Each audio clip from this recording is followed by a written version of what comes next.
Sarjan Shah. India is amping up its own drone warfare, and you have a role to play in that. Sarjan Shah is a strategic affairs analyst helping India to build its national security by advancing drone technology to strengthen its position in global defense.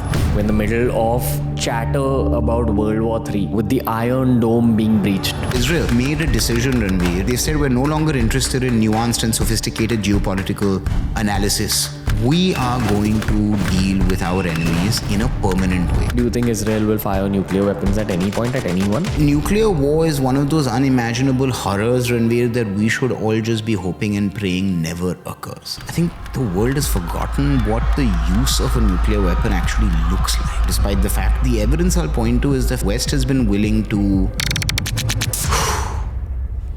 The form of military tech that we know now is the Air Force, the Navy, and the Army. But I would argue that we're in the middle of a revolution in military affairs as we speak. And that's to do with unmanned platforms, what we call drones in the air, but unmanned submersibles, unmanned ground vehicles, paired with AI. So you're saying that unmanned drones are going to replace the Air Force? Did you know, Ranveer, in Ukraine, who are the most effective drone operators for the Ukrainian armed forces? They're best video gamers. There's full-on media reports about gamers sitting in little bunkers, taking out drone mission, taking out actual targets. The Americans have managed to figure out electronic warfare. So a Storm Shadow missile, the moment it enters Russian electronic warfare or jamming or spoofing, loses sense of where it is, where its target is, where it's supposed to go, and just falls out of the sky and hits some random... It's kind of like hacking the weapons. Exactly. The nature of warfare and terrorism is fully changing. Becoming much more brain-based, much more strategic, and a little unhumanized. That's right. 10 years from now, AI itself is going to mature enough that allows drones to operate in swarms. And if that decision starts to get made by machines, what are the ethical implications of that? What happens if there's no human being to hold responsible? Are you going to prosecute a machine? Over the years, the Ranveer Show has produced some of the most memorable geopolitics and military-themed conversations on the Indian internet. But since we're going global currently with the Ranveer Show, we thought we'd bring you a special with Sarjan Shah. He's involved with bringing advanced military technology for the Indian military. And the way this podcast panned out was that the first part of the podcast was centered around the future of warfare, focused on the aspect of drone warfare as well as cyber warfare. But after that section, we headed into a much larger geopolitical conversation regarding the Ukraine-Russia conflict and the situation that's going on between Israel and Iran. As we're recording this, it's the 11th of October. I think that this podcast will be released a week after the 11th of October. So in case there have been more events that take place in the week between the 11th and the 18th, we do not have those events as context, which is why this particular podcast was recorded as an evergreen conversation for the times that we live in. If you enjoy geopolitics, if you enjoy the military, if you enjoy conversations about technology, you're going to enjoy this special with Sarjan Shah on the Ranveer Show.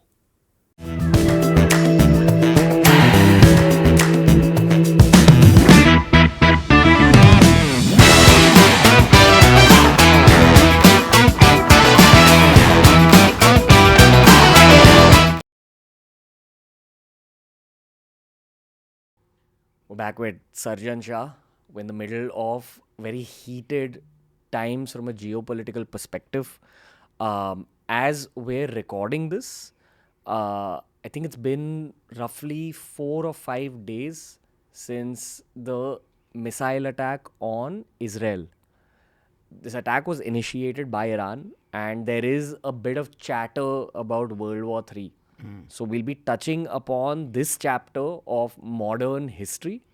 But this particular podcast is also about advanced military warfare. And we're going to use the current geopolitical landscape as a means to understand advanced military warfare better. It's kind of difficult for me to explain exactly what you do, Sarjan Shah, with respect to advanced military warfare. I don't know the exact terminology, which is why, for now, over to you. in terms of what you told me off camera, India is amping up its own drone warfare, and you have a role to play in that situation as well. Thanks, Ranveer. No, and I'm really glad that we're doing this episode at this time because, as you rightly said, the world seems to be inching towards increasingly riskier conflicts, and the risk of contagion from conflicts like the ones that we're seeing in the Middle East or indeed in Europe is significant. So this is something that all of us should really be thinking about carefully. There's a lot in sort of what you've asked, but I think primarily in relation to the small way that I've been trying to contribute to what I think is an important mission is to be a part of an effort to help localize certain advanced battlefield drone technology in India, because as a strategic affairs analyst, it's always been clear to me that India having real depth in its military industrial complex and secure supply chains in the event of future conflict, as opposed to dependence on external supply chains for core defense equipment, is a really important national security mission. And that combined with my conviction, which hopefully we'll be able to unpack further during this conversation, but that insight combined with my conviction that unmanned platforms and battlefield AI are really the future arc of war and warfare, as opposed to a lot of the legacy manned platforms that we're all used to seeing, hearing, and talking about, convinced me that it would be an important and edifying mission for me to leverage my global network, my knowledge and understanding, and my experience of doing business in India to try and help indigenize or help localize a comprehensive transfer of technology for advanced drones into the country.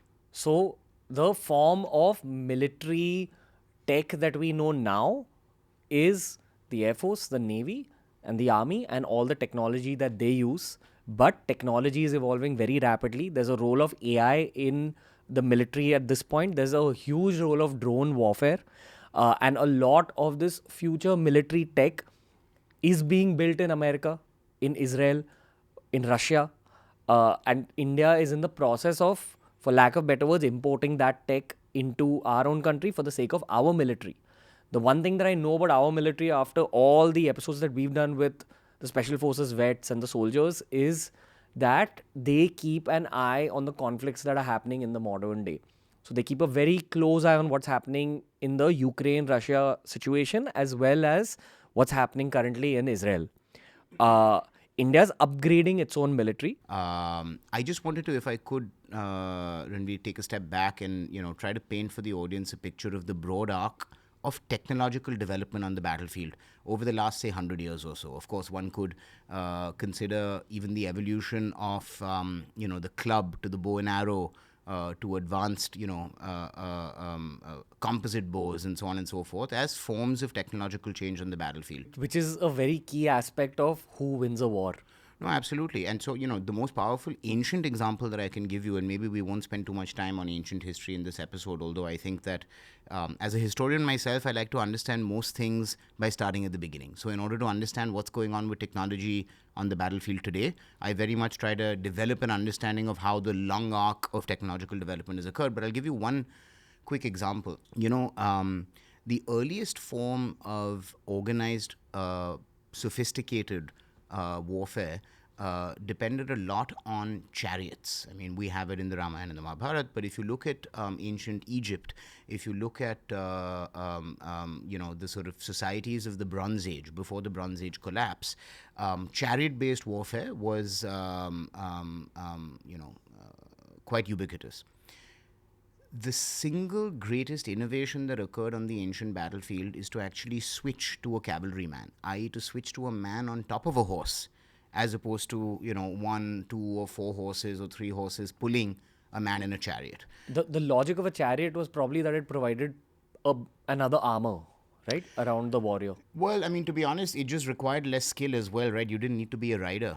You didn't need to be an expert horse rider capable of actually being on top of a horse at full gallop and trying to charge into an enemy line. So, it was a a fundamental innovation in warfare that was brought by the steppe peoples from the Central Asian steppe, and they, ended up dominating the battlefield for hundreds of years thereafter. Or cavalry ended up dominating the battlefield because of mobility, speed, the shock of the impact of a horse charging, and so on and so forth. Now, the reason I give you this example is that I think that if you look at the history of warfare, you'll find these revolutions in military affairs keep occurring. And I can point you to, at least one or two in recent history, but I would argue that we're in the middle of a revolution in military affairs now as we speak. And that's to do with unmanned platforms, what we call drones in the air, but unmanned submersibles, unmanned ground vehicles, paired with extremely sophisticated software, or in other words, AI. So you're saying that unmanned drones are going to kind of, for lack of better words, replace the Air Force? Yeah, so what's been going on as far as this current revolution is concerned for the last 20, 30 years is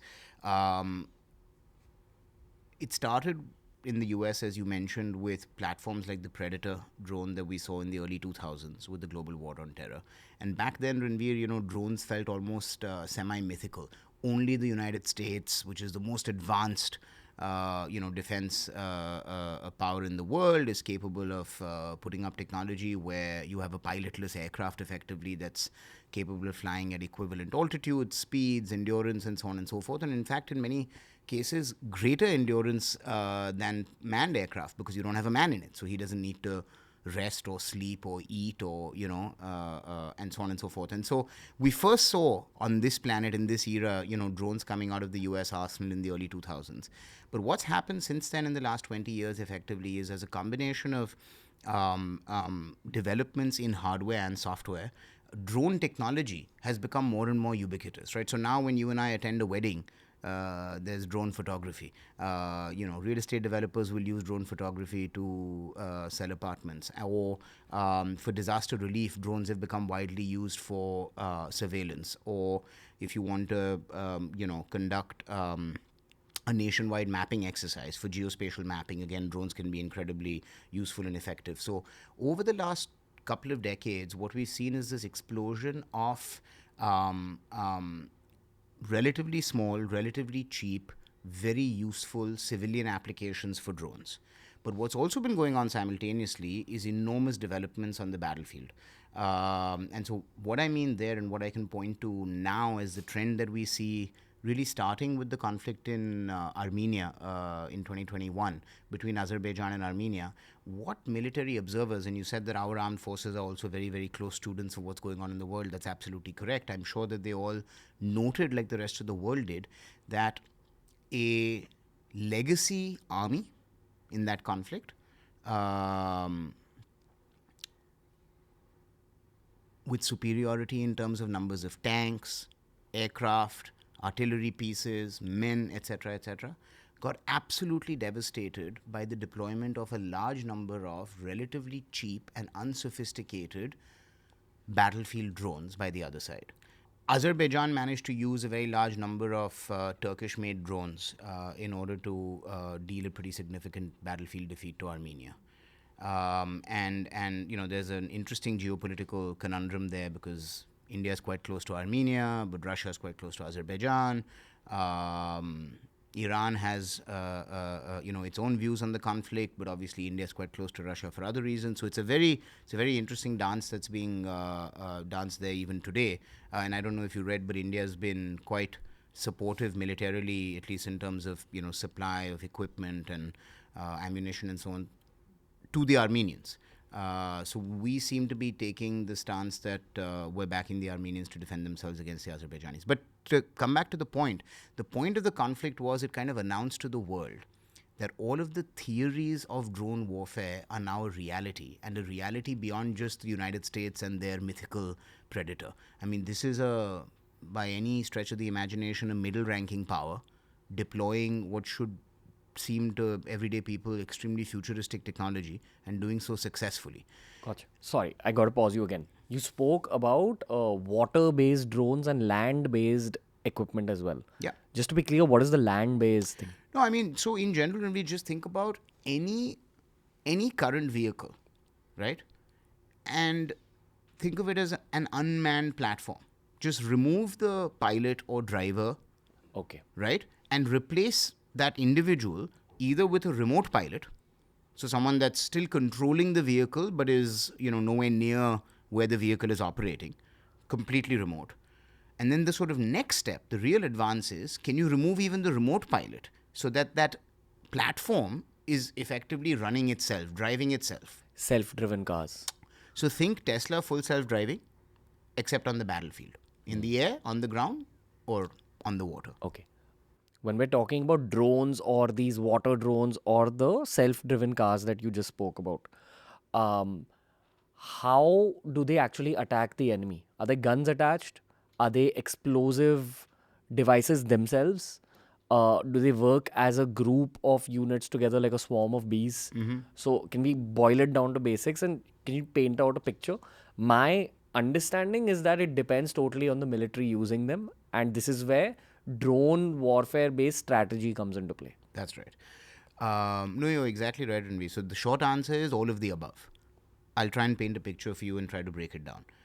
The first and most obvious use of drones, and by that I mean let's use drones to refer only to unmanned air vehicles for a minute, right? We'll discuss ground vehicles and submersibles separately if needed. As far as unmanned air vehicles are concerned, the number one use, the first thing that any military will look to do is what the armed forces call intelligence, surveillance, and recon, or ISR. What this effectively means is your eyes and ears on the battlefield, in simple terms. Back in the day, you'd effectively have recon units or scouting units that would be a part of larger units that would go out in advance of a major movement to just get intelligence about what are the enemy dispositions, where are they strong, where are they weak, can we make sure that they don't know about an impending attack, or can we get early warning about any impending move by the enemy. That role was performed by scouts historically, right, way back through history and all the way up until the modern period.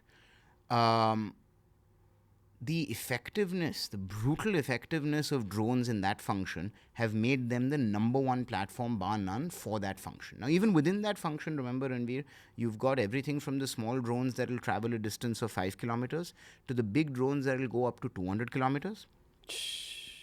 Right? You have differences, therefore, also in terms of the altitude at which this drone flies, how silent it is, and based on the altitude, what sort of range of camera it needs, because at the end of the day, you want an eye in the sky, so you want full mission video available for wherever your drone is, so that, the commander in the base is getting to see a live picture of the battlefield. So in that world, you basically have a whole range of drones that are doing one mission, which is intelligence, surveillance, and recon. A small special forces unit might take a drone that can fit into their backpack and fly it just to conduct recon 5 kilometers away from wherever they are during a mission. A large unit might have a whole team of drones flying, 100-kilometer radius around it to make sure that nothing's coming close to it or to get early warning, right? So depending on the context, you'd use different platforms, but fundamentally you're doing the same thing. You're trying to get better battlefield information. Gotcha. Now, the second type of use, what, again in the armed forces they call a direct strike platform or a kinetic platform, or in other words, a loitering munition, is effectively where you have a drone that is capable on command to convert itself into a missile. Think of a drone of a certain size. It will have explosives built into its own body. It will circle around an area until it finds a target of opportunity, during which time it's flying like a normal drone. It's not a missile. It's fully in control. It's capable of takeoff and landing and so on and so forth. But the moment a target of opportunity presents itself, the controller can choose to instruct that drone to convert itself into a suicide drone effectively and go and crash into an enemy target, and its explosives obviously cause the effect that they do. So that's another form of use. And then within that, obviously, you've got the large drones that don't need to become suicide drones. They can simply carry missiles like large aircraft carry missiles or rockets or bombs, and use those to conduct direct strike. How large are we talking about? So the largest, India recently bought 31 Predators from the Americans just a couple of days ago, or agreed to buy. Those, wherever those will be deployed, they'll replace a current air squadron. They're the equivalent of effectively a fighter aircraft in terms of not just size, but also power requirements, runway requirements, infrastructure needed. You need the equivalent of an airbase-sized infrastructure in order to run a squadron of, Predator drones.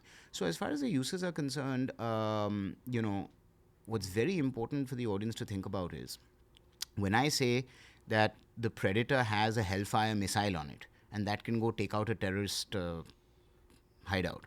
Hamas also has Chinese-made DJI drones, which are the equivalent of what a cameraman at a wedding will be using to make your video, on which they mechanically jerry-rig just a very unsophisticated grenade or bomb and go and fly that drone right on top of an Israeli tank and drop it mechanically. So it's the crudest, most unsophisticated, cheapest technological solution in the world, but it's completely transformed Hamas's power to fight an asymmetric war against the Israelis. Oof. So keep in mind that the same principles are applicable in a very, very democratized way now.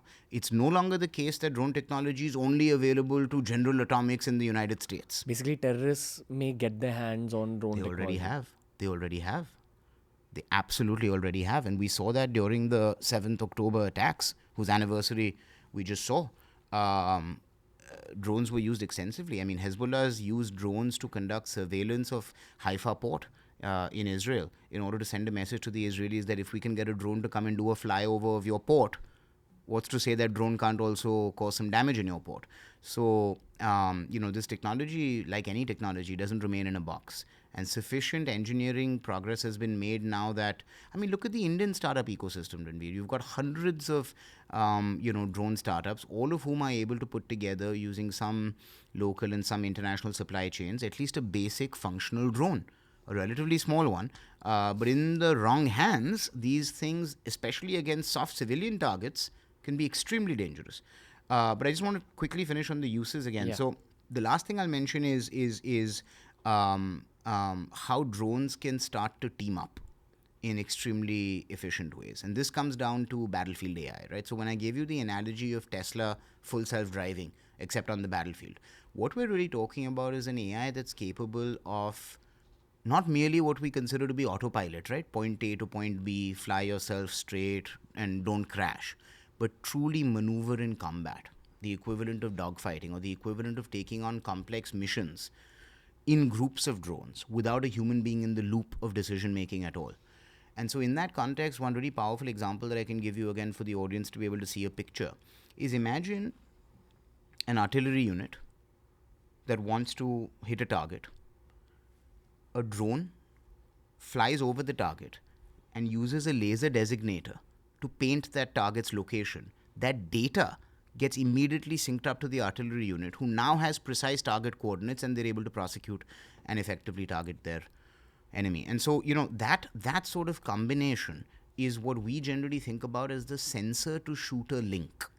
So let me take a step back and try to describe the modern battlefield to you, Ranveer, and then go into the economics of it as a consequence, right? So way back in the day, in 2009-10, while I was at the LSE, I was studying the future of war under this man who unfortunately passed away recently. I'll honor him, Professor Christopher Coker, who was the head of the IR department at the London School of Economics, and someone that I ended up getting very, very close to because he taught the Strategic Affairs course at the LSE back then.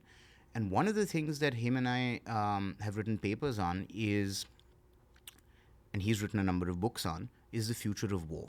And the concepts that we ended up thinking about would be most important on the modern battlefield were concepts like a networked battlefield, information-centric warfare, and sensor-to-shooter linkage, right? So to maximize the availability, density, reliability, efficiency and accuracy of information becomes the real arms race that's going on in the battlefield. Now, I'll give you an example of how those theoretical predictions from 15 years ago have become a reality today. So if you look at the Ukrainian battlefield, Ranveer, both sides, Russian and Ukrainian commanders both, have made clear that almost everything we know of the modern battlefield from the 20th century has to be forgotten. I mean, for you and your audience, tell me, since World War II, wouldn't you agree that what we understand as modern war, not counter-terror and anti-terror operations and all that, but when two countries go to war, We think tanks, we think fighter jets, we think some combined arms between aircraft and tanks, and we think infantry. Okay, there's aircraft carriers and there's destroyers and there's submarines, right? These are your major instruments of war. And then the way you go to war is you launch these large operational attacks with huge numbers of men going in at the same time, and you try to go and conquer and take over territory. A lot of the operational dynamics of that kind of war rely at the end of the day on your enemy not being able to perfectly observe your moves as you're making them. There has to be an element of surprise for anything to work in the field of military operations, right? I mean, if you're launching an attack and the enemy's been told 24 hours ago this is exactly where the attack's coming, and they're preparing a nice welcoming party, you're probably, you're likely not to be very successful. Now, what Russian and Ukrainian generals are saying is that mode of war is gone fundamentally because the battlefield has turned totally transparent to both sides. Why? Because in the last 20 years, through a combination of satellites, drones, aircraft, and land-based sensors, many countries, and in this conflict, both sides have ended up establishing such a great data interface network on the battlefield that you're not able to move a large unit without instantaneous news going to the other side. That a Russian tank battalion is moving from point A to point B, and immediately you'll have some sort of strike or interdiction happen, and vice versa. So all of a sudden, people are like, we're not able to move on the battlefield because it's, you feel naked, you feel completely exposed. It's like there's always eyes watching you. That's the nature of the modern battlefield. I've had some special forces vets on the show with whom I've discussed combat in detail. And to cut it short, they said that combat feels a lot like a football match or a basketball match. With your own teammates, their position, combined team play, collective consciousness. So that's how I always imagined a battlefield to be at a much larger level. But I think what you're saying now is that it's become much more a chess match than a football match. Right? Where you kind of have a top view and you're anticipating the next moves. You're trying to be even more strategic about what the enemy ends up doing and what you end up doing. You've hit the nail on the head. The key differentiator now is who has the better information faster. Or another way to put it is who has the better OODA loop. Observe, orient, decide, act. Who can go through that process faster? Whose loop of a new piece of information, a new bit of analysis, a new decision, and action bases that decision, who's going through that process faster? That's really what it's coming down to. Not just faster, but obviously more accurately as well, right? And so, to your point about the analogy between a sport versus, say, a game like chess, you're absolutely right. I think that commanders historically had to accept the fog of war. They had to accept that once they've decided their initial plans, they just simply won't know when something is happening live on the battlefield because they're a little bit behind, right? I mean, and you have to therefore leave it to your junior officers that are on the ground to make good decisions, and that's where the psychology of combat became so important, where, the man on the ground has to be able to make the decision and work with the team that he has around him, etc. Now, it's becoming about the density of information at every level. So, if you're a US Special Forces guy, you might now have a handheld on your arm that's providing you with as rich an environment picture of your little 5-kilometer radius around you as the battalion commander has of a 50-kilometer radius, right? So information is becoming the key metric at every stage. If you're a US Special Operations guy, you probably have a drone that's capable of going and entering a building before you need to go in order to be able to figure out what's inside that building so that you take lower risks and you have the maximum possible information before you decide to actually go and make contact with the enemy. Okay. I have a bit of a two-pronged question, okay? So let's look at kind of ancient battles, medieval battles. If they happen on a battlefield between two kingdoms, one kingdom wins, the other kingdom loses. Right. The winning kingdom then probably goes to the location of the losing kingdom and plunders and takes over whatever. That's right. That's how war worked. Pretty accurate. Okay. Say the Kargil War, okay, where the Pakistani military had occupied those key points in Kargil. We had to basically go and take them out. Yep. That's what we did. The Indian military went up to those battle points and won them back. At some point, the Pakistani military went back, right? But from everything you're saying, we're talking about unmanned vehicles, unmanned drones, unmanned marine weaponry. Uh, will the future of battle be something like robots fighting each other? And then the winning side allows its robots to actually go into the geographical location of the losing side's human beings. No, I think we're still some distance away from war becoming completely dehumanized. By dehumanized, I mean Unhumanized. exactly right. I mean, for war to no longer be something that humans need to participate in. I think that we're still some distance away from that. What I think the next era, and I might even say the next couple of decades, so much longer than 5 or 6 years, might be defined by is this concept of the human machine team.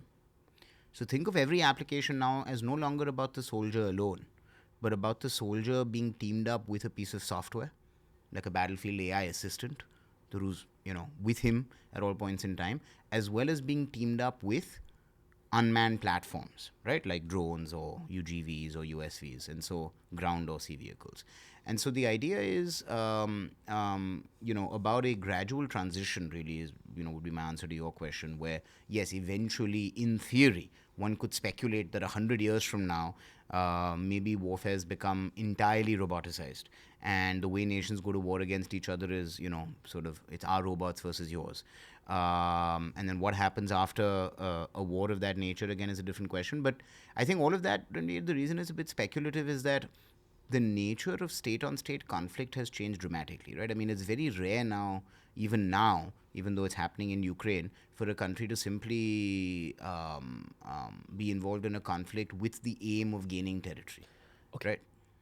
Little bit, just paint a picture of what's happening in Ukraine and Israel super quick so that we can get geopolitical context, so that we have a practical approach to this conversation as well. Then we'll continue with the whole warfare conversation.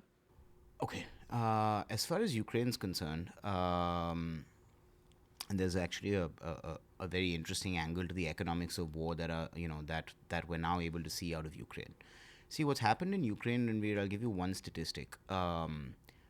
Summer 2023, last year, the most advanced Western weaponry was proving horrifically effective against the Russians. So the Russians were suffering enormous casualties to extremely important, or damage or destruction to extremely important critical military equipment, and the efficacy of these Western weapons was very high. So every time Ukraine used an advanced Western weapon of some kind, they knew that chances that this would be effective, would be successful, were very high. Like, for example, what kind of weapon? Like the Storm Shadow missile from the UK, or the HIMARS rocket system from the US. These things were extremely effective, and they had like a 98% accuracy and effectiveness. Fast forward to summer this year, and you see the accuracy and battlefield effectiveness of these same weapons dropping to like 10-20%. What's changed? What's changed is that the Americans have managed to figure out electronic warfare over the course of the last year, where they're able to use electronic warfare tools and techniques to effectively jam the sophisticated communications tech that is on all this Western weaponry. So a Storm Shadow missile, the moment it enters Russian electronic warfare or jamming or spoofing, loses sense of where it is, where its target is, where it's supposed to go, and just falls out of the sky and hits some random field. It's kind of like hacking the weapons. Exactly. So as you can see, this is a constant pull and push. And this is, if we ever have a longer conversation about the overall arc of the development of war, this is constant, right? You've got technology A comes up, there's a counter to technology A, which is technology B. And then it's just this constant game of, cat and mouse. And so the reason I give you that update is that Russian electronic warfare has allowed the Russians, I think, to regain the momentum that we've seen over the last year, where despite what you read on two different sides of the media and all that about who's winning, I think the reality is that the Russians are able to sustain this tempo and pace of operations far more effectively than the Ukrainians are. And I think that we're heading closer and closer to a situation where it's more and more likely that a peace, if it's ever achieved in the Russia-Ukraine conflict, will only be achieved, by taking into consideration Russia's point of view as well. I think if Ukraine hopes for total victory, where they regain all of the territory that they've lost to the Russians over the last couple of years, and they don't have to do any kind of deal with the Russians at all, and they get to join NATO, and they kind of get to have their cake and eat it too, I find it increasingly hard to believe that that'll happen. The other thing, Ranveer, that's worth mentioning about the Russian conflict, because you asked me a question about the expensiveness of drones. So, one of the things that's happened in general on the battlefield in the last 20 or 30 years is the quality, density, and availability of anti-air weapons, effectively missiles designed to shoot down aircraft or helicopters, has increased dramatically. So, and this, I'll give you an example. The Americans first provided Stinger missiles to the Afghan Taliban for them to fight against the Russians way back in the 80s.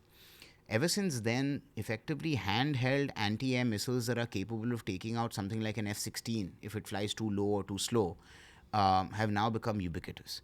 That combined with extremely advanced air defense missile systems, including the ones that India bought from Russia, called the S-300 or the S-400 Triumph systems, these things are so incredibly dangerous to anything in the air that the modern battlefield now is simply too unsafe for large, expensive, exquisite pieces of technology like the F-16 or the Sukhoi that India has, or the Rafale, or any of our favorite fighter jets to go anywhere near the battlefield.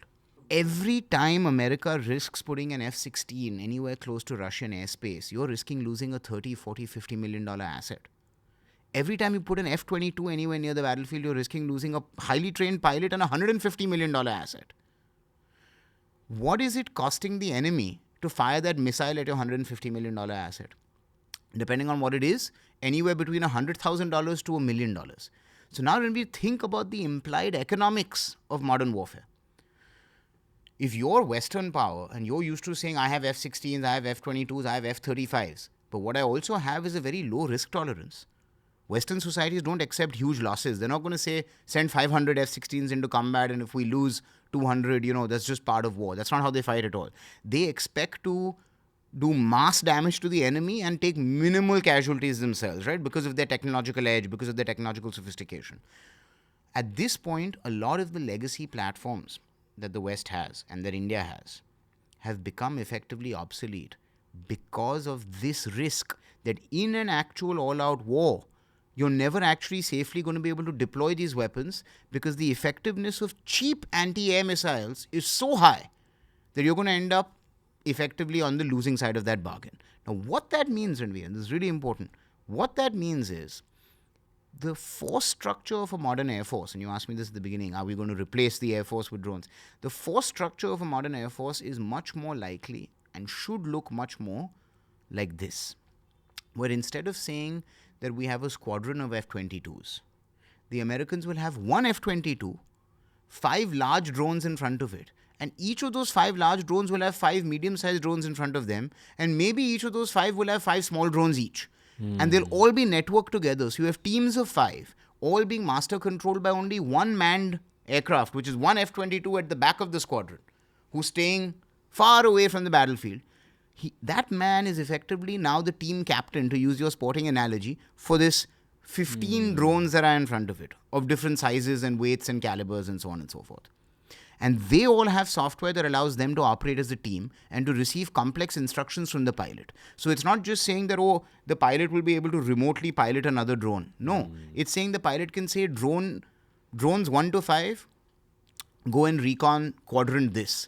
Drones 7 to 9, give me cover. Drones 12 to 15, go and hit that enemy target, right? That level of mission complexity can be instructed electronically, digitally, effectively between that F-22 and this team of drones. That's how the F-22 remains at a standoff distance, so avoids all of those dense anti-air, systems that exist, and sends instead unmanned platforms. Now, won't those unmanned platforms get targeted by those same anti-air defenses? The answer is yes, but with some caveats. One, anti-air systems have traditionally been built to take care of only these huge fighter aircraft. Well, an anti-air system is something that deploys really large missiles that can take out a... Missiles for air targets. Okay. Simple, right? It's a system that shoots projectiles to take out air targets. Okay. Now, it's a very advanced piece of tech because, as you can imagine, Ranveer, you need to be accurate enough that this missile needs to track a flying object. So you need to lock it, and the missile needs to remain locked on it until it goes and intercepts a flying object that could turn and weave and move and try to avoid the missile. So this is not simple, straightforward technology. But it's become incredibly common, incredibly mature. Now, will those missile systems also target drones? Yes. But now what's happened to the economics? If your missile costs $1 million and my drone costs $1 million, keep taking out my drones. At some point, you'll run out of missiles. What I don't want is your $1 million missile to take out a $30 million aircraft and a pilot. So that's now where the economics of warfare are necessitating countries, I think, to start to think about disaggregated, affordable mass to overwhelm anti-air defenses. And boss, we'll send 500 drones across the border. Then maybe our squadrons of Rafales or F-22s or whatever will come in once the anti-air system has already been completely overwhelmed by our unmanned platforms. A swarm of bees is much more dangerous than one raging bull. Not just dangerous, much more effective, much more dangerous, but also much more affordable, much more survivable. If I send 500 objects into your airspace, the chances that you take out all are much lower than if I send 5 really expensive, powerful things. Cutting away a little bit from the nature of warfare, if we speak about terrorist attacks, they have been happening for the last 50 years of human history at least. Perhaps a little longer than that. Yeah, that's an interesting question. What's the history of terrorism? I mean, if you define it most broadly, to say terrorism is defined as a theory that allows you to use terror as an instrument to achieve some aim, then that's been, it's been around for thousands of years, right? The Mongols would utterly destroy a town and create a pile of skulls in order to send a message to all the other towns that you're better off surrendering. It's a form of terror, right? It's to say, my aim is to create such fear that you accept some stance that I'm taking. So in that sense, it's it's been around forever. But I think what you meant was more this modern form of terrorism. And the modern form of terrorism is effectively, I think, has been around since the Second World War, in some shape or form. Civilian targets and infrastructure targets, and so you had the IRA during the Troubles in Ireland, the Irish Republican Army, which conducted terrorist attacks, depending on who you speak to, in England to protest against the occupation of some part of Ireland. And obviously you've got the massive history of asymmetric warfare or militancy or insurgency or terrorism as a tactic being used in the Middle East right through the 20th century. They have their hands on drone technology. I wonder how that changes the security concerns of civilian targets like you and me. Yeah, or the listeners. Because, the fear over the last 20 years was, could there be a bomb blast in my city? Especially when we were growing up in Mumbai. it was bomb blasts, right? We were actually very afraid. I remember almost like... Train and Gateway of India and... You'd hear this at least once a year that there's a red alert. Absolutely. Has there been a blast in that part of town? We have seen few bomb blasts like in Bangalore. But all in all, India feels much safer than it used to in the 2000s. That time the fear was bombs, but I'm thinking that if drones are now so much cheaper, so much more deployable, etc., it's suddenly kind of dangerous again, theoretically speaking. That's one aspect of it. Secondly, I don't know whether it was you or someone else on the show, but they mentioned something about the Chinese firewall. That countries may have to adopt firewalls across the geography of the country to prevent drone-based terrorism. By firewall, do you mean a digital firewall? Yeah. Well, so that might actually be necessary if you want to avoid the ultimate doomsday, which is that you are entirely dependent on unmanned platforms, and then those platforms get hacked just before a conflict. Like the pager blast. Right. Imagine if you've got all these sophisticated drones, And just before a war, all of your drones stop functioning because, they've been hacked. So that's probably the firewall conversation. But, to your broader point about, what happens when malicious actors get their hands on this kind of technology. And, it's a risk, Ranveer, that we've always run. I mean, I'd argue that one of the greatest risks that we continue to run today in India is the risk of a Pakistani collapse. Because if the Pakistani state collapses, you have a nuclear state collapsing. If a nuclear state collapses, the quality of its nuclear security becomes extremely compromised. I can see more than one pathway to a rogue element ending up getting their hands on a small thermonuclear warhead in the chaos of a Pakistani state collapse. So one of my real nightmare scenarios is a Pakistani state collapse, which, so that's the kind of risk. The point I'm trying to make is that terrorists getting their hands on extremely advanced, large-scale weapons has always been a risk, whether it's a nuclear weapon, whether it's a chemical or biological weapon. Terrorists unleashing a biological weapon in a city. What could be more effective than that, right? Polluting the water supply of a major metro. What could be more effective than that, right? So you've got these risks that the world has always run.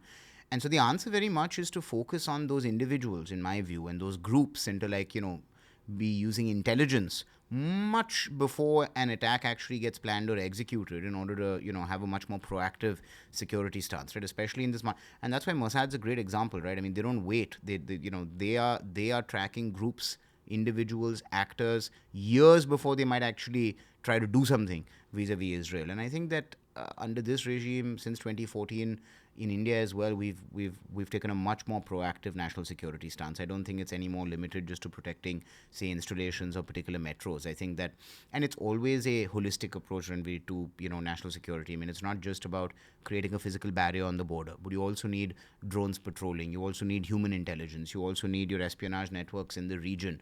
You also need the ability to troll for data on dark parts of the internet and so on and so forth, right? So you really need a whole of government effort in order to be able to protect a country, given how complicated the world's become in 2024, right? It's just no longer about... And how porous. Exactly. I feel the internet has made the world much more porous. Therefore, our sense of security and safety has also become more porous and penetrable. Absolutely. So so this is a real risk. Now, the specific risk of drone technology or battlefield AI technology in the hands of terrorists, I think is an interesting question. I think we're seeing some of it for the first time in the recent bout of... we saw it on the 7th of October, as I mentioned already, when Hamas used very unsophisticated but very effective drone tactics against the extremely technologically sophisticated IDF, right? A Merkava tank.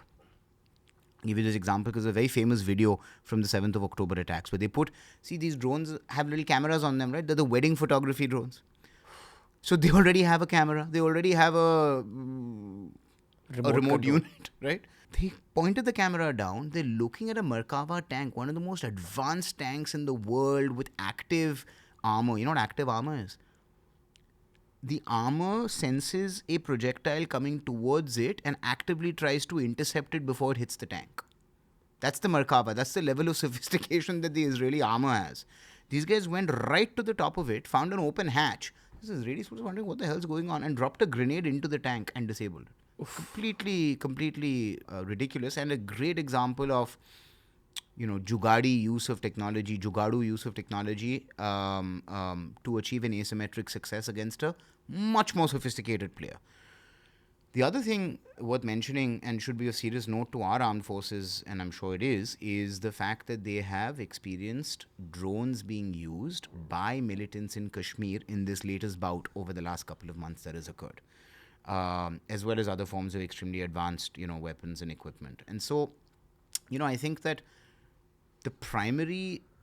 one of the risks that we need to think about is how will terrorist outfits end up being more effective because they'll use drones during attacks, right, to support their own attack, to have better information on the battlefield vis-a-vis the security forces, just like we've been talking about. But the other one is when this technology really becomes dangerous, Ranveer, in the wrong hands, is when it becomes that swarm of bees that you talked about, right? If you can if the technology that allows you to program 500 tiny drones that are capable of moving really fast to go into an area and just kinetically strike every civilian they see, if you can do that, and if a terrorist group unleashes that kind of drone attack on a city, that's mass terror like we've never experienced before, right?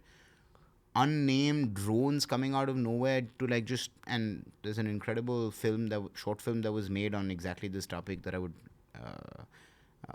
encourage your viewers to watch as well. I think it's a 10 or 12 minute YouTube documentary.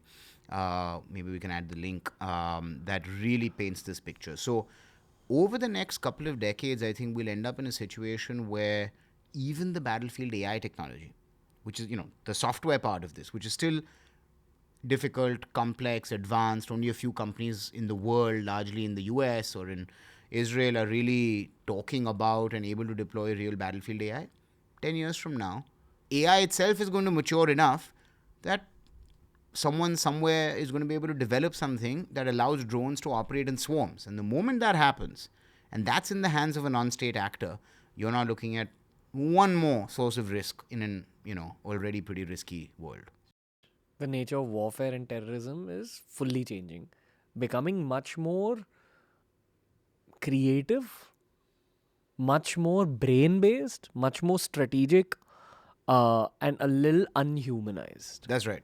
Right? That's right. Humans are moving out of the picture. We continue to remain the victims of it in many ways, and there are real ethical questions, Ranveer, that I think it's also my responsibility to mention.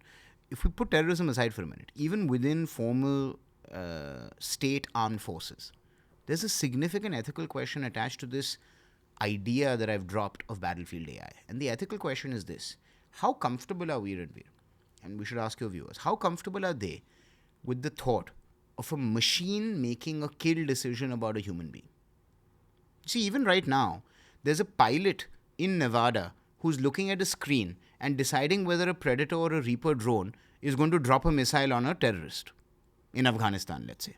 But even now, there's a human being who has to make that decision. And there are some rules that they follow, and they have to have enough evidence that that is a terrorist, and they'll try to minimize the civilian casualties. And you've got a process that allows you to justify that this was a necessary move. We've minimized collateral damage, and we had to take this terrorist out. But imagine a world in which that remote pilot also is replaced. He's no longer there. He's lost his job. And that drone's making that decision itself. Is that guy a terrorist? Is that object that he just took out an AK or, I don't know, his walking stick or whatever, right? So if that decision starts to get made by machines, what are the ethical implications of that? And that's a reality that we're heading towards. And remember, Ranveer, there is a moral landscape to war as well. We shouldn't consider war to be somehow this place where everything is immoral or everything is amoral. Not at all. If you speak to a soldier, he'll tell you the same thing. He'll say morality is extremely important in war. There's a morality obviously attached to your loyalty and your determination and your commitment to your own side and to your own unit and to your own, guys and all that. But there's also a morality vis-a-vis the enemy. There's a morality vis-a-vis civilians, whether they're yours or theirs. And all of this is enshrined in international law as well. That's why we have public international law. That's why we have the Geneva Convention. That's why we have such a thing as rules of war. I mean, it sounds kind of nuts, but as human beings, we've decided that even war has to be slightly ritualized. There's some things you just don't do. And so I think it's a huge ethical question that we're going to have to grapple with. That if we're comfortable right now, it's because we believe fundamentally in the goodness of man, right? And we believe that Ranveer standing there in front of a bunch of even Pakistani civilians is probably not going to choose to gun them down just cause, right? But if a machine malfunctions or if a machine makes a wrong decision, who's responsible? See, right now, if there are war crimes, in theory, there are investigations. We hold people responsible. We put people into jail, including our own troops sometimes, right? I mean, we've had investigations under AFSPA or otherwise in Kashmir about human rights violations, etc., even by the Indian Army, right? I mean, I'm not afraid to admit it that there are such accusations. Of course, other armed forces have done much, much worse during battlefield situations. And sometimes those crimes go unreported, but oftentimes they do get reported and you do have some sort of legal mechanism. But what happens if there's no human being to hold responsible? Are you going to prosecute a machine? You see how the ethical questions become layered. Getting back to 2024 and Israel and Iran, we've not spoken about it yet. With the Iron Dome being breached. A couple of questions. Can you broadly explain how the Iron Dome worked and why it was breached? And can you kind of take us through the geopolitical scenario that's panning out as we speak? Sure. I'll start with just a quick brief on the situation. And if you don't mind, Ranveer, I'll provide a little bit of history of the conflict as well. I don't know if you've covered Israel and Palestine in detail before, but I think that the audience might benefit from getting some deeper historical context on how the world ended up where it has insofar as that part of the world is concerned. So, really quickly, obviously, as I'm sure has been discussed on the show before, the Second World War was not only the Second World War, but it was also the Holocaust, where in a final act of kind of industrialized genocide, the Nazi regime killed 6 million Jews in Europe. Now, the reason I'm calling it a final episode, Ranveer, is that if you look at, and I won't spend too much time on this, but if you look at the history of the Jewish people over the previous 1,000 years, it's been one long series of cataclysm after cataclysm. Repeated moments in history when they get completely displaced from their own homeland, and hundreds, if not thousands, of episodes, small and big, of effectively anti-Semitism and or Jew hatred exploding into wanton violence at various points throughout history. So the Holocaust was only like the final full stop in what is otherwise a very, very long sentence of Jew hate in the world. And all over Europe, all over the Middle East. India, by the way, very, very proudly, has never had a history of any form of hatred towards the Jews. And it's the one country where I think that I can say with confidence that a small number of Jews did emigrate to and found a free and hospitable life for themselves. We still have a synagogue in Bombay that operates in Kalagoda. So, the reason that's important, Ranveer, is that is the context for the formation of the Israeli state, where what happens at the end of the war is effectively the world wakes up to the reality that 6 million Jews have been murdered for being Jews in Europe. And so it is now inescapable that these people need their own homeland. Them living in these minority communities in other people's countries effectively, or in other countries, in other nations, among other communities, is just not working, right? I mean, we've seen that throughout history. Israel, therefore, gets formed through 20 years of inward immigration into what is today Israel and Palestine from 1921 till 1948. Throughout that period, 500,000 Jews, Ranveer, managed to move to Israel. And I just want to emphasize that number, that during the formation of Israel, only 500,000 Jews managed to move to Israel, but Hitler killed 6 million in Europe alone. So the scale of destruction versus what this fledgling Israeli state was weren't even comparable. In any event, since the formation of the State of Israel, it's become an extremely contentious issue because of the existing Palestinian population that was already there, that really felt in their immediate lived experience like someone's walked in out of nowhere and just created a new state where we used to be. That geographical part of the world is called the Levant, right? Yes, the broad term is the Levant. There have been various terms for it. It was called Judea historically. It was called Palestinia by the Romans. So yes. So prior to World War II, how did people reference that part of the world? Palestine. Okay. That whole stretch that we know of as Israel. Yes. The whole stretch that we know of as Israel today was referred to as Palestine, and there's a particular historical reason for that, Ranveer. The historical reason is the Latin name of the province that the Romans established there during the Roman Empire back in 1st century AD was Syria Palestinia. So even the modern word Syria comes from the Roman name for the province. So a lot of this simply has historical etymological roots. It didn't refer necessarily to a Palestinian people, to be clear. It referred only to a province whose name in Latin ended up becoming Syria Palestinia, which was the much larger province consisting of modern-day Syria, Jordan, Lebanon, Israel, all of it together, the Romans considered that part in their empire to be a province called Syria-Palestina. Therefore, the British ended up calling it Palestine. Therefore, the British Mandate, which started at the end of World War I in 1921, where they were given responsibility for this region to take care of it on behalf of its people rather than as a colony, was called the British Mandate in Palestine and Transjordan. Why Transjordan? All of the territory east of the Jordan River, which is where the modern country of Jordan is. So the modern country of Jordan combined with the modern Israel/Palestine together made up the British Mandate of Palestine and Transjordan. And it had a mix of Jews and Muslims? Would you like to get into a little bit of the detailed history of this period? Okay, so then I'll slow down a little bit, and because I think again there's some detail and nuance here that's really important, because it, unfortunately, Ranveer, this is one of those topics that you and I, we're not Jewish, we're not Palestinian, we're not Arab, we don't have a horse in the race. So maybe we can have a very reasonable conversation about this, but it tends to be a very emotive issue, a very hot button issue for most people.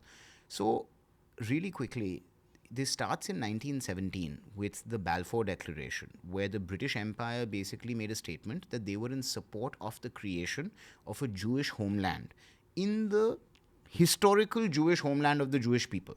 And if we start at 1100 BC, there is no doubt, Ranveer, that that is the historical homeland of the Jewish people. Of that, there is no doubt. That's the only strip of land where the Jews have any connection to. There is no historical doubt that this is where they came from. There is no historical doubt that the reason they ended up being depopulated from that land is because they were forced to emigrate into various other parts of the world. So all of that history is very, very well known and very well established. Now, so much history has passed, though, that by the time you come to 1920s, you have a population of about 750,000 people in that whole strip. 22,000 square kilometers or so of land. So it's very, very lightly populated. It's not densely populated at all. Of those 750,000 people, Ranveer, there's about 75,000 Jews. This is before all this starts, right, in 1920s, just after World War I. About 75,000 Jews, about 75,000 Arab Christians, and about 600,000 Arab Muslims. So that's the demographic split. Vast majority Muslims, 75,000 Jews, largely living in Jerusalem and Nazareth and some of these historical biblical areas, and some Christians as well, again, because of the obvious connections in the Crusades and all of that this region has also had with Christianity. So, you then have a situation where between 1921 and 1948, when the British Mandate ends, and keep in mind, between 21 and 48, you have the interwar period. World War I's ended in 1918.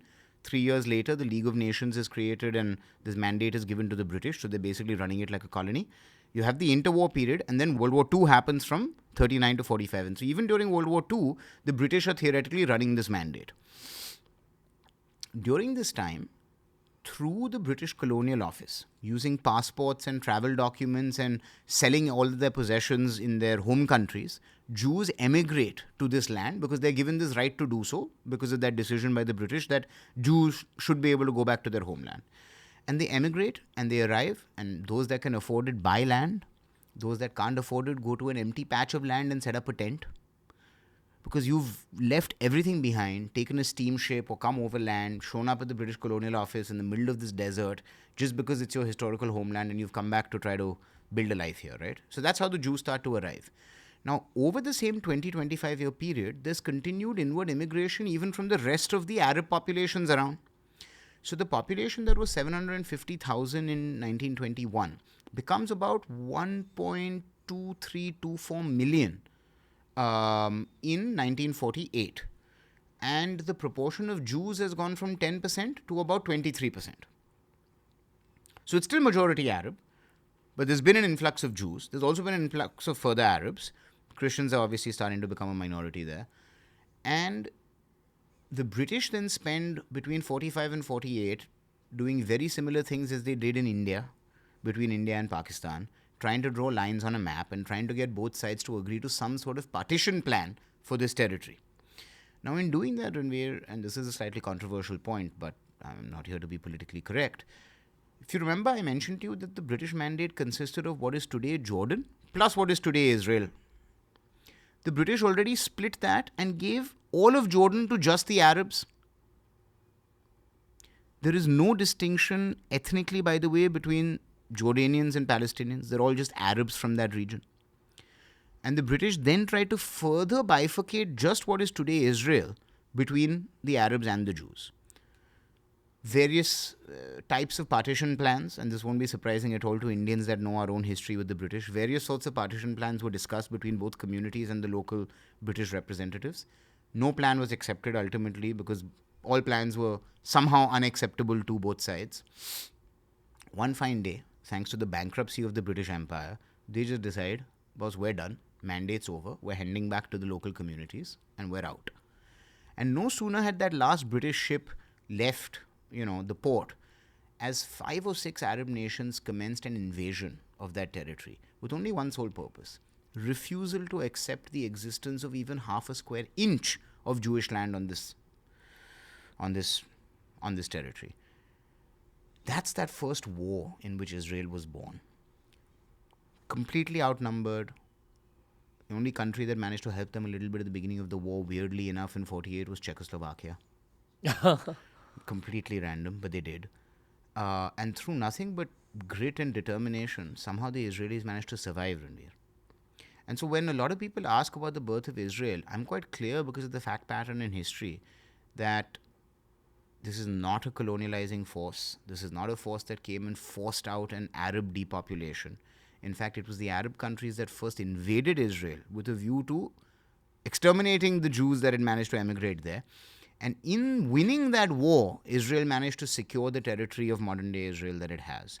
Since then, Ranveer, in 1956, during the Suez Crisis, in 1967, in 1973, the Six-Day War and the Yom Kippur War, then in 2006 in Lebanon, in 2009 in Gaza, in 2014 in Gaza again, and now, 7th October 2023, it's been a near constant struggle for survival for the Israeli state.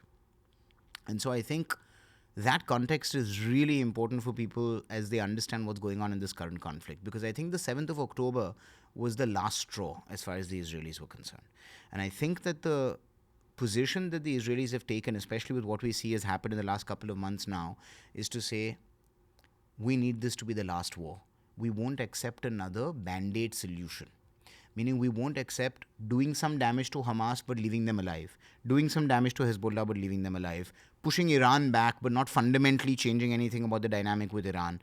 Because I think they've concluded that the status quo, where Israel sort of operates in this slightly stress-filled peace with all of its neighbors around it, where at any point rocket attacks can come, and at any point a knife attack would happen in Tel Aviv, and at any point, another 7th of October happens, that's just not a situation that the Israelis are willing to live with anymore.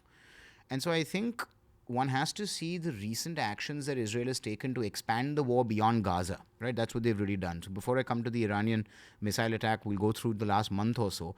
They effectively started to signal to the world that they're going to expand the war from Gaza to the northern front, vis-a-vis Lebanon, against Hezbollah about a month ago. How? How did they signal? Well, I mean, you had the defense minister going down to Gaza, speaking to a unit, saying the center of gravity of operations are going to shift north now, and then they published that on media. What's happening in the Gaza Strip? Gaza Strip is now a lower intensity of operations. I mean, effectively think of it as a mop-up stage. Hamas has largely been degraded, and you don't have active, constant fighting or bombardment going on anymore. Instead, you're trying to kind of ferret out the last tunnels and the last hideouts and the last pockets of resistance, while also trying to now potentially start to think about a reconstruction for the civilian population, because it's still there. The civilian population is still very much in Gaza, right? The Israelis have managed to get them to move back up to northern Gaza once the center of operations moved to that Egyptian border. So over the last couple of months, basically, the Gaza pace of operations has reduced, which has given Israel the opportunity and the capacity to say, okay, phase 1 is done. Phase 2, Hezbollah needs to start. And so they started phase 2 through what I'm sure, you and the viewers were as enthralled by as the rest of the world, with this mysterious pager attack that felt like something out of, a sci-fi movie. I don't know if you've tracked that in detail, Ranveer. Unbelievable story. I mean, think about this, right? First, because of the penetrability of the modern smartphone, Hezbollah decides that the Israelis would be able to track our smartphones too easily. So for our senior officers, we can't use smartphones. So they put out a call saying, please cease using smartphones and we're going to seek out pagers. Because low tech is more secure tech. Much harder to penetrate, etc., etc. Clearly, Mossad at some point heard that Hezbollah had made this decision, had some intel as to who they were trying to source the pagers from. And in what can only be called, one of those novel-worthy intelligence operations, it seems, from the reporting that I've read, that Mossad set up a shell company in Hungary, used that company to take on licensed production of a Taiwanese pager design, produced the pagers necessary for the Hezbollah order. So Hezbollah is now dealing with Mossad and they don't even know. They don't even know that their suppliers are now Mossad. Introduced a tiny amount of explosive into every single pager, wired it such that the explosive would go off upon receipt of a particular signal, and then actually delivered 3,000 pagers to Hezbollah. And the world, nobody knows anything about this. And then most recently what I've heard is that they actually went earlier than they wanted to, Ranveer. So the original plan was that these pagers would go off once the Israeli ground invasion of southern Lebanon had commenced. So imagine that. All of the Hezbollah, 3,000 Hezbollah officers have come south. They're ready with their troops to commence this war. And suddenly everyone's pagers start blowing up. So right on the battlefield, you have 3,000 casualties that now need to be evacuated. So they had some information that Hezbollah may be suspicious. And so they detonated the pagers because it was a use it or lose it moment, right? I mean, we have them, let's use them. So it started with the pagers, which was a decapitating attack, Ranveer, because 3,000 middle-ranking officers, that's the beating heart of your 100,000-man army. The 3,000 guys that are going to be on the ground leading your troops in combat, making those decisions, keeping the team together, etc., right? Small unit combat. So you've taken out basically Hezbollah's middle management. They're all in hospital, missing hands and fingers and legs and eyes and things like that. The second day, immediately after that, they took out all of their walkie-talkies. So that took out another few hundred officers. Few days after that, they start hitting all of the known missile silos and rocket silos that they have in southern Lebanon and all the other infrastructure that they have. And a few days after that, they took out the most devastating attack yet. They fired 80 bunker-busting bombs at the Hezbollah headquarters once they had confirmed intelligence that Hassan Nasrallah was in the building, and took out the chief of Hezbollah, right? So you can see that, and then they've taken out, by the way, the successor and then his successor. So anyone that becomes chief of Hezbollah gets targeted now. That's the Israeli position.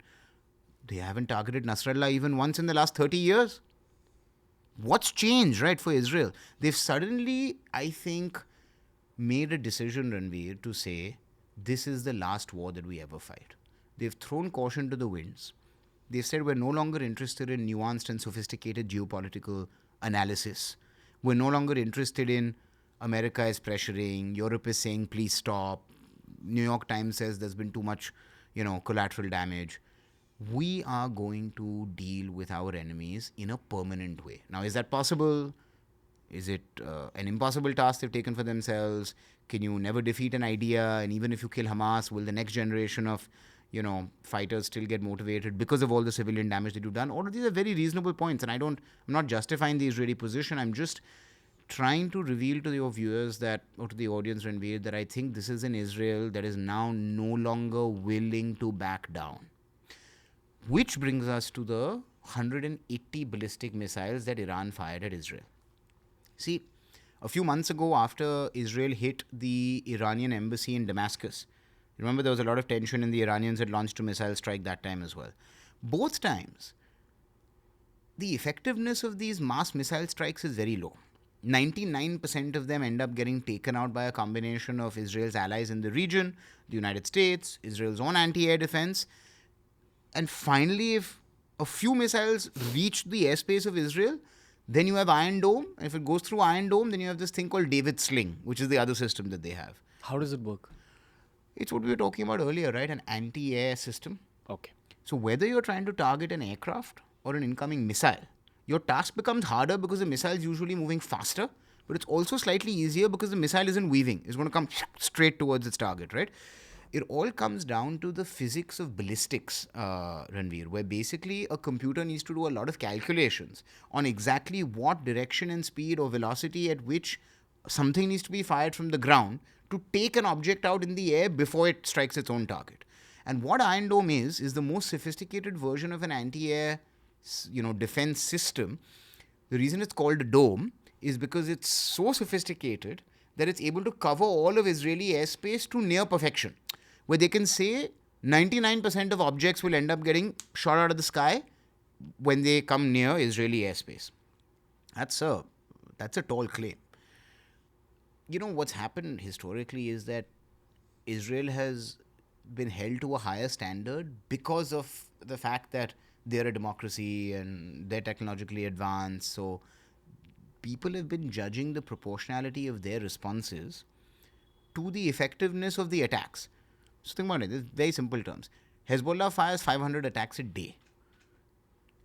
If they're the equivalent of loud firecrackers because Iron Dome keeps taking them out, and they're very crude, very low quality rockets that are being fired, no civilian casualties actually occurring in Israel, most people are like, leave it. No, don't respond, right? You didn't actually get hit, right? Like someone came to punch you, but they miss because they're so, bad at it. Don't respond might be what a bystander says. Leave it, Ranveer. Israel is now no longer going to leave it. Israel is going to say, what if I didn't have Iron Dome? Or what if one day you fire so many missiles that Iron Dome does fail? You can ultimately saturate any system, right? There is a limit to the number of objects that Iron Dome can take out simultaneously. So if every nation in the Middle East, including Iran, said, every last missile in our arsenal now we're going to fire at the same time, and 5,000 projectiles come towards Israel, so every chance that Iron Dome gets saturated and fails, and the last 1,000, after the first 4,000 come and take out Israel. So Israel saying, boss, I am no longer now going to be judged by the effectiveness of your attacks. I'm going to respond basis the intent of your attacks. So if Hezbollah fires 500 rockets, Israel will also fire 500 missiles, but 500 out of 500 of the Israeli missiles will meet their targets, and maybe none of the Hezbollah rockets will.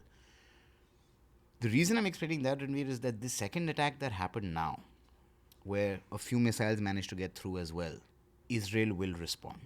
Israel will not, I believe, sit back and say, we managed to defend it anyways, so what difference? And so I think that, unfortunately, we are on the verge of a direct and pretty brutal strike by Israel. On what? I don't know. How? When? As they say, we'll respond at a time and place of our own choosing. It's a favorite line of our armed forces as well. They really mean it. They will respond at a time and place of their own choosing. But the response, so 2 days ago, Yoav Gallant, the defense minister, said, our attack will be lethal, precise, and surprising. Which was a very surprising word to use, right? The word surprising. So I don't know whether it's like another pager-style attack or, taking out their nuclear facilities or taking out, IRGC headquarters, but some sort of response is expected. Just for context, I think we're recording this on the 10th of October, 11th. It's the 11th of October as we speak. Yeah, and so, it's been a few days since that attack, and I think that the world's sort of been holding its breath as to what does Israel do next. Of course, it's continued to operate in Lebanon, so that is going on as we speak. They haven't yet responded to Iran openly launching 180 missiles at it. Now, when that happens, what the knock-on effects and consequences of that are, i.e., what's the nature of the Israeli response? And then what's the nature of the Iranian response to that response? And how does Russia react? And how does the United States react? And how does the wider Sunni part of the Middle East react? And, what happens in Syria? And what happens in Lebanon after that? all of these become... And this is really the risk in geopolitics, right? That you do something and you really can't predict the consequences of what you've just done, right? And what that sort of chain reaction of events is going to be going forward. So I wouldn't disagree overall with a view that we could be on the brink of something major in the Middle East. And unfortunately, something that I've been thinking about in the last couple of years, Ranveer, is, when Hitler first invaded Czechoslovakia or Austria, before the invasion of Poland, and even when he conducted the invasion of Poland, I wonder if people realized that World War II had begun. And instead, I wonder if we look back 10 years from now and ask ourselves whether the first battles of World War III were fought on the battlefields of Ukraine and Gaza or something. Been speaking about this for a while on all our geopolitics podcasts. It's seeming to me like this is the beginning of World War III. I asked some other experts about this. No one gave me an out and out accurate answer. Everyone was like, it's unpredictable at this point. You know, if I may, Ranveer, what's even more interesting to me is how desensitized civilian society all over the world has become to constant global conflict and risk. It feels surreal to me the extent to which people in Bombay or Tokyo or London or Madrid or New York or San Francisco will go about their daily lives despite the fact that there's a major European war on and a major Middle Eastern war on. It feels surreal to me that markets will continue to climb. It feels surreal to me that economic activity will continue to operate as if nothing's changed, while major conflict continues to accelerate and expand on our planet. And so, if you go back even 50, 60 years, a major conflict would cause an immediate chain reaction in the markets. News about a Middle Eastern, war would immediately cause oil prices to shoot and equities to drop and, everyone to go long dollar as a insurance policy. You see none of it now. And so a very interesting question is, what's changed? I mean, is it that socially we've all become so inured to conflict that we're comfortable living in a reality where, we're eating at Zuma or Hakkasan and a few hundred kilometers away, Hamas and the IDF are at it? Or, you're in Paris or Berlin attending a rave and you travel a few hundred kilometers to the east and the Ukrainian battlefield is alive and well, right? So is it because of social changes, political changes, technology, social media? It just feels very surreal to me that we might be at the beginning of World War III, but it's all, the music's still on, as it were. As you were talking about the situation of Israel, there was a couple of things in my head. The first part was that a lot of people are just going to hear you talking about Israel and not listen to the rest of what you're saying because of this being a knee-jerk inducing conversation for a lot of people globally. It is. Right? Like, people are not willing to listen to the other side. People are not willing to even absorb perspective. I didn't want to stop you in the middle of what you were saying to ask you the Palestinian perspective, to ask you about the children who have passed away in Gaza, because I didn't want to take the conversation down an ethical line. We're talking about geopolitics here. So, personally, sorry to the viewers, especially those of you who stuck around till this point, and if you wanted me to ask questions about people in Gaza specifically. The other thing in my head at that point in the conversation was that it's great that we spoke about the present and future of warfare in the first half of this conversation. And usually with conversations that pan out like this, I split the episode into two parts. But I genuinely believe that the world of modern day geopolitics is very much linked to this new age warfare that has been developed. So I'll have one final question for you at this point in this podcast. The question is that if some kind of a hot war starts between Israel and other countries in the Middle East. Say Iran. It's the most likely one. The question I'll ask you about this nuclear power based conversation is that, do you think Israel will fire nuclear weapons at any point at anyone? The other question is linked to the first part of our episode today, which is that with this Israel and Palestine conflict, as well as the Israel and Lebanon conflict, have we seen drone warfare being used much more than it was used in 2014? I'll quickly answer the sort of second part, we already discussed how Hamas used low-tech, unsophisticated drones with extreme effectiveness against the IDF. The IDF uses some very advanced drones. I can't say more, but including when they need to operate in those confined spaces in Hamas tunnels or tunnels that Hezbollah has dug. They use drones to explore those tunnels instead of having to send infantry units down themselves, because it's extremely unsafe and you can get ambushed at any point. It's low visibility conditions and you want to be able to explore an enormous tunnel network using some form of technology. The Israelis in general have a very large and sophisticated fleet of drones. I mean, one fact that the viewers may be interested in is that up until our purchase of American drones, the only large drones that have been inducted into the Indian Armed Forces for the last 2 decades have been Israeli drones. So, drones are pretty common on the battlefield now. So that's just a quick answer to that. To your question about the use of nuclear weapons, and I think I can answer it not just in the context of Israel, which, by the way, is a nuclear power but doesn't admit that it's a nuclear power formally. But I can also answer the question in the context of Russia, because Russia has talked about being forced into using nuclear weapons if the West intervenes too actively in the war with Ukraine. But in both cases, my answer is no, or at least I would hope not, and I'll tell you why. Once nuclear weapons became a reality on this planet at the end of World War II, and especially since 1953 when the Soviets also tested their own nuclear. So now you had more than one country on the planet. While just the Americans had it, it was like, okay, just the Americans. Now you have more than one country that has nuclear weapons. A concept developed throughout the Cold War, which I think still applies today, called mutually assured destruction. Effectively, the stability of the Cold War political system, but at the end of the day, you knew that you have a USA and you have a USSR, and yes, they'll keep fighting these proxy wars in Afghanistan and Vietnam or in South and Central America and so on and so forth, but they won't, they'll really avoid going to war directly against each other, is because they know that if they go to war against each other, in the natural escalation cycle, they'll both end up at nukes at some point.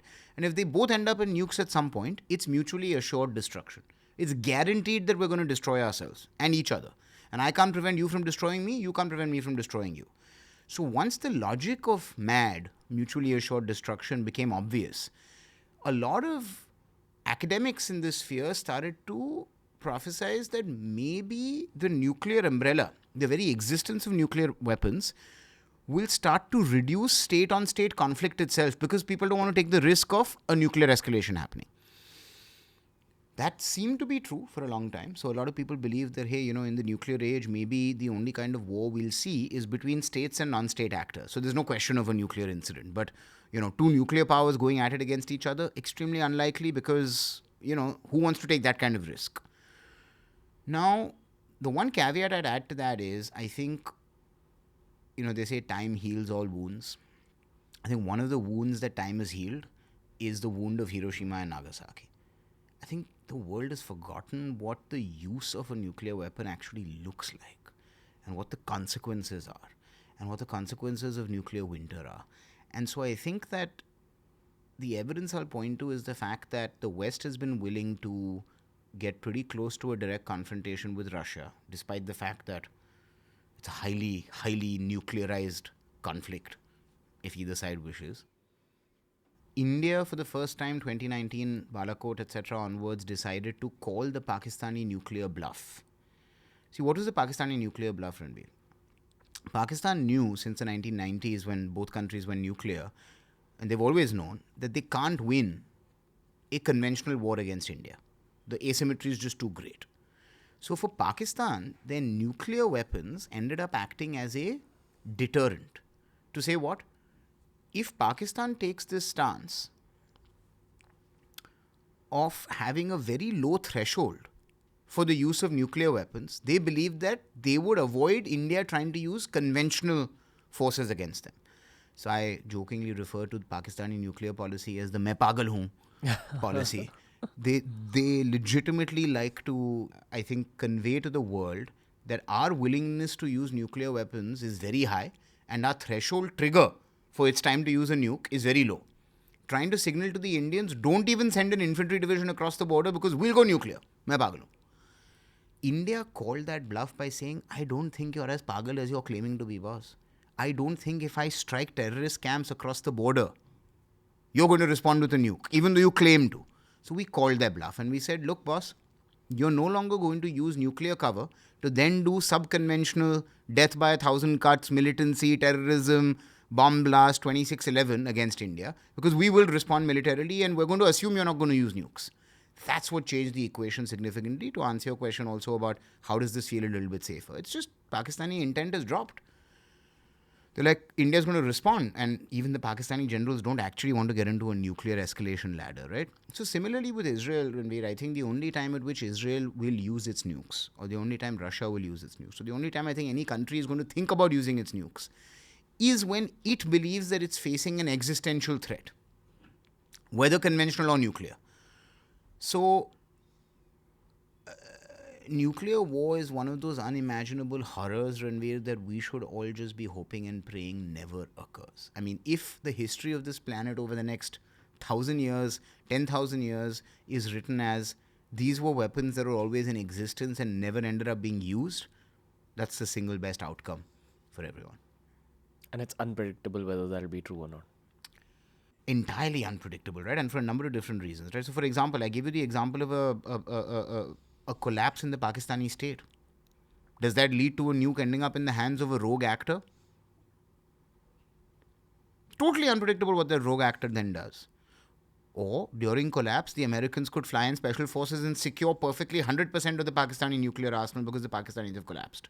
We don't know what's going to happen, which direction that goes in. Does Israel end up on the back foot of a massive conventional war over the next 3 years, 4 years, 5 years, and end up in a situation where all these Arab countries are actually going to defend it? I don't think any war like this is going to happen, because the interesting thing about the geopolitical moment in the Middle East is that if you look at all of the Sunni Gulf Arab nations, they're all silent, leaning towards neutral to positive vis-a-vis Israel, because they hate and are afraid of Iran as much as anyone else in the region. So there's a Sunni Shia Israel triangle in the Middle East at the moment that seems to exist, where Iran is Shia, Hezbollah is Shia, Hamas is Sunni, but all the other Sunni countries like the UAE or Saudi Arabia or the other Gulf nations, they aren't really fighting Israel the way Iran is fighting Israel, right? So I don't think any war like that's going to happen, but if India and for whatever reason decides that it would like to invade and conquer Pakistan, at some point during that conquest, the Pakistani generals are going to be faced with a choice. Do we accept now becoming conquered by India?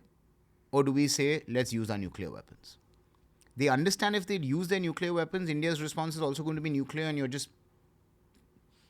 destroying the country. But that's the choice that you get left with, right? So the nuclear weapon in many ways, Ranveer, is like, it's the equivalent of carrying a grenade around with you. So anything happens, no, I'll kill you, I'll kill myself, I'll kill everyone. You're kind of bringing the end of civilization that much closer if you choose to use a nuke. And the greatest risk for an escalation actually occurring is because countries have started to think about nukes as battlefield weapons rather than strategic weapons. So to say, hey, can I miniaturize a nuke so that instead of like it being a city killer, like the huge nukes say that the US has on ICBMs that can take out an entire city, one strike, can I use it just for a neighborhood, but a nuke? So it'll instantaneously wipe out one military unit. Miniaturized nukes, battlefield nukes, thermonuclear warheads on the battlefield rather than like in reserve as an insurance policy, as a deterrent, as a platform in existence rather than to be used, that's extremely risky. The Pakistanis have developed them, the Americans have developed them, we don't. The Russians have developed them. It's a very, very risky idea to use nukes on the battlefield, but it is something that countries are thinking about. Where that threshold to say going nuclear is like some whole new game is being changed to saying, no, going nuclear is just one more instrument among other instruments that I'm going to use on the battlefield. What's the Indian military doing at this point with these wars happening in those parts of the world? Are we gearing up? Yeah, I think, we've had tremendous progress over the last decade thanks to this regime, where I think finally we're starting to see efficiency in both efficiency and some sort of direction in the way we think about defense procurement. Give you a few examples. We're very closely tied into the Indian startup ecosystem now, which I think is a great thing. Indian entrepreneurs are getting incredible opportunities to build at-scale defense businesses in India for the Indian Armed Forces. And I think that's going to end up holding us in good stead over the next couple of decades, because India has probably the world's largest store of technical talent. And that talent, the moment it ends up being correctly mobilized, scaled, and organized towards these national objectives, I think the outcome is going to be incredible. At the same time, I think that India needs to think much more radically. Our armed forces, our government need to think much more radically than we even currently are in terms of what we choose to spend defense dollars on over the next decade. Do we need more aircraft carriers? Do we need more submarines? Do we need another 150 manned aircraft? Oh, do we need an enormous drone fleet? Do we need unmanned submersibles instead of large nuclear-powered submarines, right? I mean, the whole conversation around a large number of small platforms rather than a small number of large platforms. These are going to be important decisions that the Indian Armed Forces need to make over the next decade in terms of how they choose to design their force structure.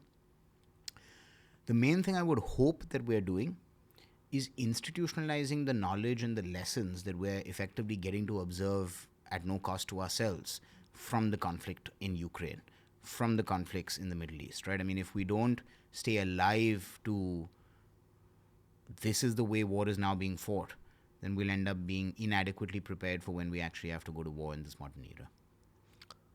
I think engineers and scientists have always been a part of war in some capacity. Absolutely.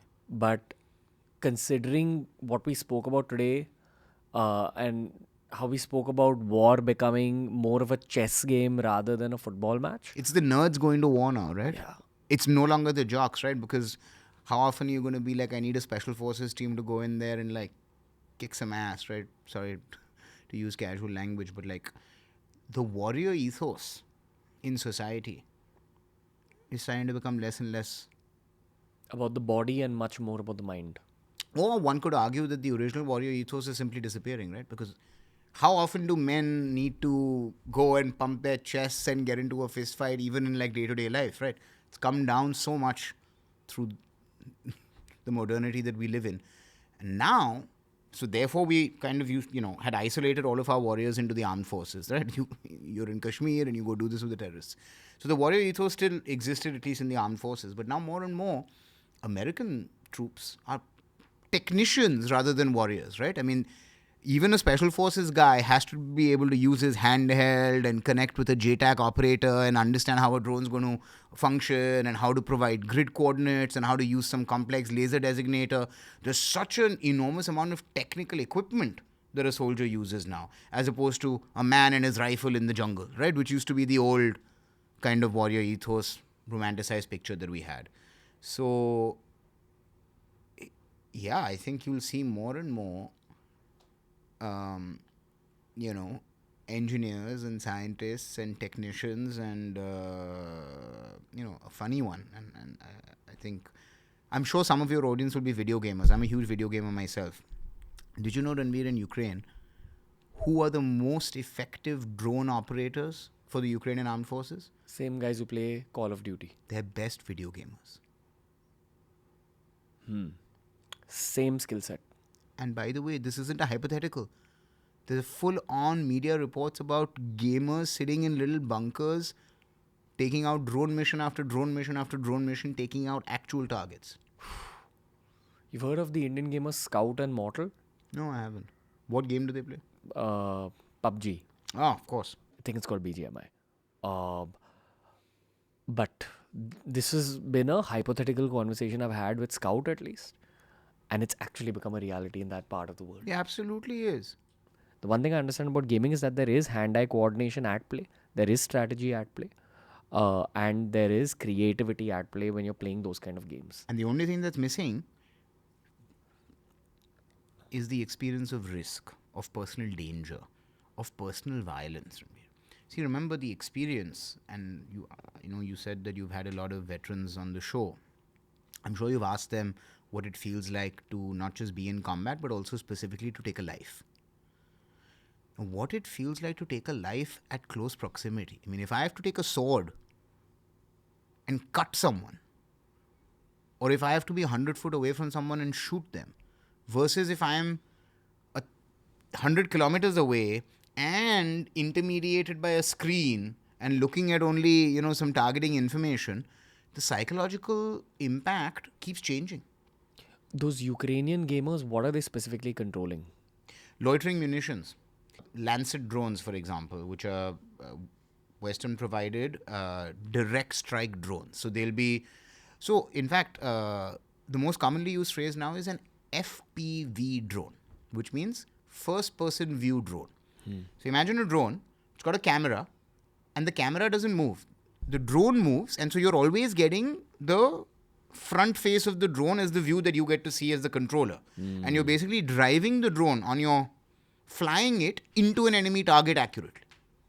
Drone pilots and gamers. That's the new skill set. Amongst many others. That was the episode for today, Sarjan Shah. Thank you for being on TRS again. Hope to have you back very soon, especially because we are in the middle of some kind of a worldwide conflict that's growing as we speak. So appreciate you being on the show. My pleasure, Ranveer. Thank you so much. See you soon. Thank you. That was the episode for today, ladies and gentlemen. This was one of the most memorable geopolitics and military themed episodes for me. Sarjan Shah is going to return on TRS. This is also one of the best read men that I've come across in my own journey. We're going to be doing a lot more episodes around history, around geopolitics, around military warfare. If you enjoyed this conversation until this point, please tell me what other topics you'd like for us to cover with Sarjan Shah. TRS has gone global. Every single episode, every single theme on this podcast is going to be enhanced, keeping the global landscape in mind. Please send in your suggestions. And if you're new to this channel, welcome. Do explore our vast library that spreads across multiple vast library, full stop, that we've created over the last 5 years.